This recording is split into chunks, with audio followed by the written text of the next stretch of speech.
Welcome to the HyperFast Agent Growth Show. Get real strategies, real results, and real estate them differently. Lead generation, team building, AI, and more from billion-dollar agents, best-selling authors, international speakers, and real estate coaches, Keri Shull and Lesniak. Let's dive in! What's up, guys? Welcome back to the HyperFast Agent Growth Show. I'm here with my co-host, Keri Shull. Hi, guys. Thank you for joining us today. I want to talk about how a solo agent can go from one or two deals a month to four or five or even more without working more than 40 hours a week. All right.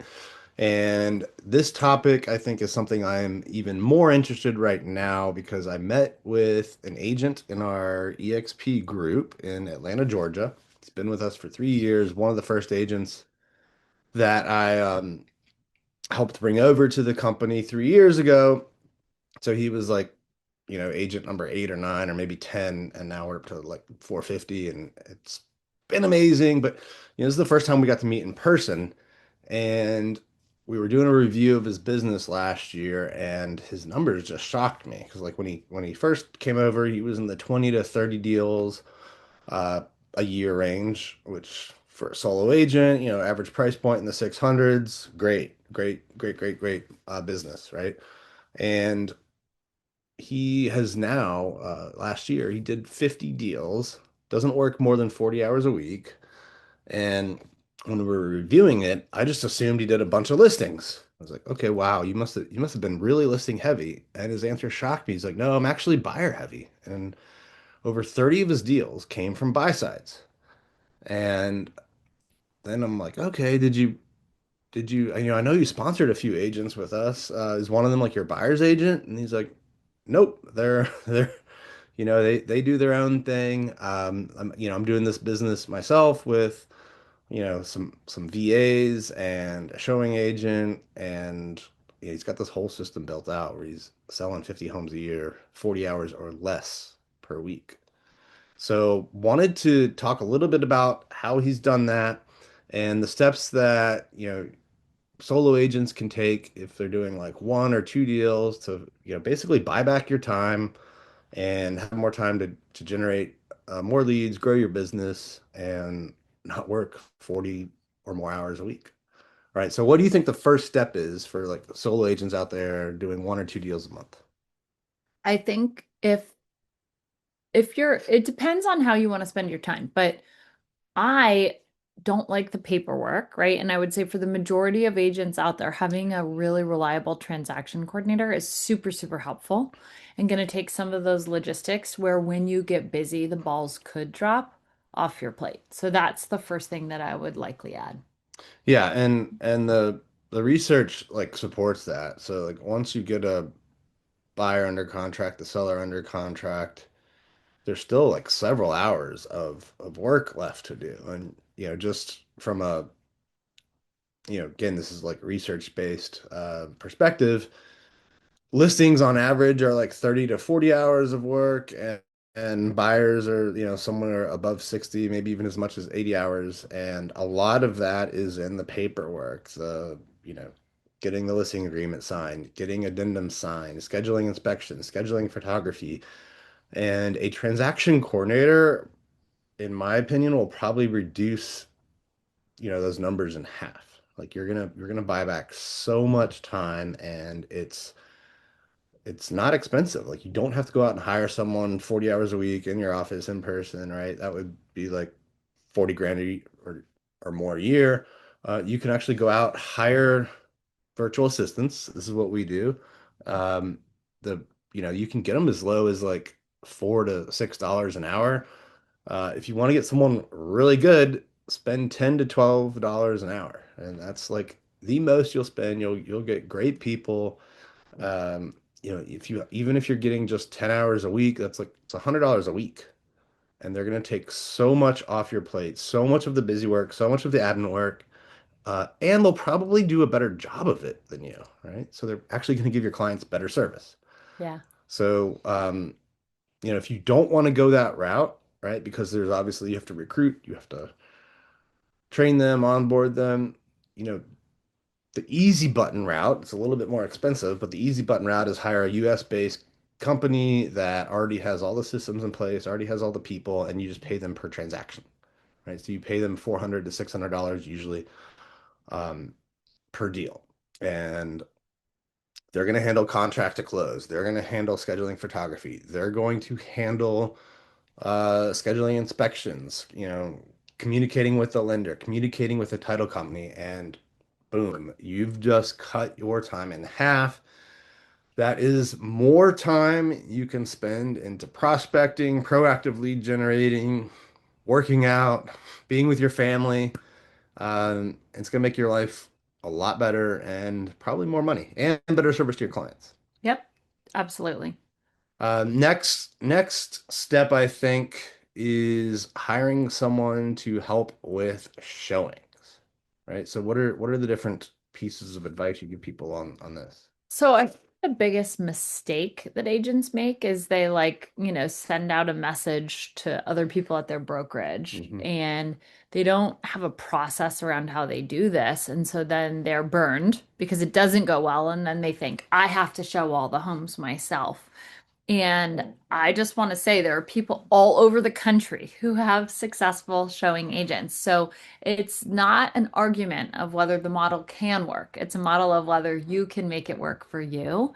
So when you have that awareness around it, I think that's important. For me, when I had people in my business that were helping with showings, one of my rules was that it was not their job to close.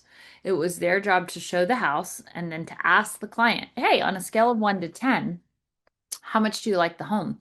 Anything above a 6, they were like, great, let's go ahead and call Keri. I know she's going to be dying to hear your thoughts.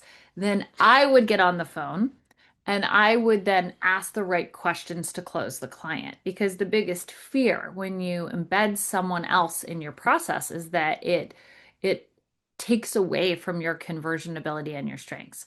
So people would say to me, "Well, I have to go myself because I have to close." And I'm like, "Well, I still have been able to do that without going to see all the loser houses. Because if it's a winner house, then I'm part of the process and I'm still getting a detailed recap, which now it's easier than ever because you can have someone wear a fieldy, right? You can get the feedback of what the client actually said translated out so easy with AI. When I was doing showings back in the day, I couldn't do it that way, right? But now it's so easy to have control. So then what's a benefit to that person who's the showing agent is they're getting to listen to exactly how you guide the client through the next steps and close them. So it's a huge benefit for them. They should pay you to show houses. And they're getting the access to see that, but then you're skipping all the houses that aren't the right fit. So that's probably my top advice is don't just ask the agent like if Dan's going to show a property for me. So Dan, are they going to buy it? Dan is a showing agent and willing to do whoever you hire. Obviously, Dan's not a showing agent. Whoever you hire to be the showing agent is willing to do that for an hourly fee because they are not closing deals at the capacity that you are. So don't delegate that part. That's your superpower. Yeah, and this agent that we were talking about, he's got like the same person or maybe two people in case one's busy. They'll show homes. They will also like a lot of his buyers are out of town, so they'll actually drive there and do video walkthrough tours. So, he's taking that off his plate. And if you think about it on the buyer side of the process, the reason those hours are so much more is because of all the showings. Like, one buyer client can take half of your Saturday or all of your Friday evening, and right, so now you're getting like a lot of valuable time back. The last thing I think for that we'll talk about today in this process of how solo agents can do 5 or more deals a week or a month uh, is hiring an admin that takes care of everything else. So we've talked about the contract to close, we've talked about showing houses. I think your next evolution in this would be to hire someone that takes all of your admin and your marketing off your plate. And again, we've gone overseas for this. We've also done in person before, but I think we've had amazing results. Some of our best results actually the overseas route, right? Well, so I think right now we have incredible results overseas, but when I was early in my career, I did it a little different and I had a partner agent and that person was responsible because I didn't want to feel like I had to manage everyone. So that the person who was my partner was responsible for coming on the initial appointments with me, doing the showings, doing the transaction coordination, and doing all of my client management. So my client parties, they were responsible for throwing my birthday program for my sphere of influence and past clients, our anniversary program, all of those details. If I saw that a client got a new job or lost a family member, they were responsible for all of the personal touches. So I think you have to really figure out what will work best for you. I want to say one other thing about the showings. Not going on showings broke my heart, guys. I love showings. So if you're like me and you get the emotional gratification from working with buyers, you can still get the the gratification. And like I prefer the buy side of the business emotionally to the list side because it's more fun to help someone move towards where they want to go than away from where they want to leave, in my opinion, emotionally.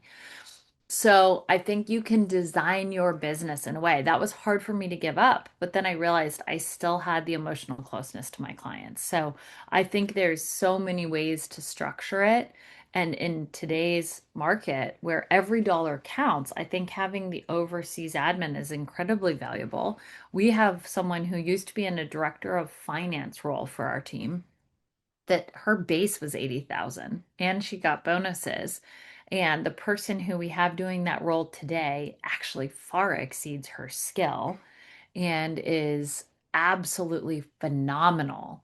And she's a fraction of the price, and a fraction. And so I think to Dan's point, when you're trying to figure out how to have the right people supporting you that are reliable and very detail oriented and really good at what they do, our perspective on how to put people into that system has changed. And one thing with that, COVID changed my mind about it because we started doing so much of what we were doing over Zoom that some of the people that worked in our office actually moved out of the area and they were working remotely anyway, and we were communicating via Zoom. So it didn't feel different when we had people. Our director of marketing is from Serbia. She's absolutely phenomenal. So I think with that in mind, you can hire incredible talent and have to spend less and get the support that you need. Yeah, and if you're out there and this sounds like a lot to do, just take it off in bite-sized chunks. Start with the transaction coordinator support. If you don't want to, have someone for 10 hours a week, go out and, interview two or three companies that will do each transaction for a flat fee. Don't tell yourself the lies that, you need to be the one sending every addendum because that provides better service or connection with the clients. It doesn't. Mm. These people do it better than you, more accurately than you. And I think a lot of agents, you know, maybe hold on to this busy work because it gives them an excuse to not go do the real work, right? The proactive lead generation, right? So take the transaction coordinate, like start there. Like, take the transaction coordination off your plate, free yourself up to go get more buyers, more sellers. And by the way, the agent that I referenced earlier, he's actually going to be leading one of our upcoming sales masterminds. Shoot me a message on Instagram if you want to learn about that. We do them every Tuesday. They're for the agents in our group at EXP, but we make it available to other people as well so that you can see, get a glimpse of the training and the benefits that we provide when you join EXP Realty with us. So that will be coming up soon. He's going to show his exact systems for closing 50 deals a year in 40 hours or less of work each week. Thank you for tuning into this episode of the show. We will see you next time. Bye, guys. See you soon. You've been listening to HyperFast Agent Growth Show with Keri Shull and Dan Lesniak. Real strategies, real results, real estate done differently. If you love this episode, Tap subscribe and share with another agent who's ready to grow.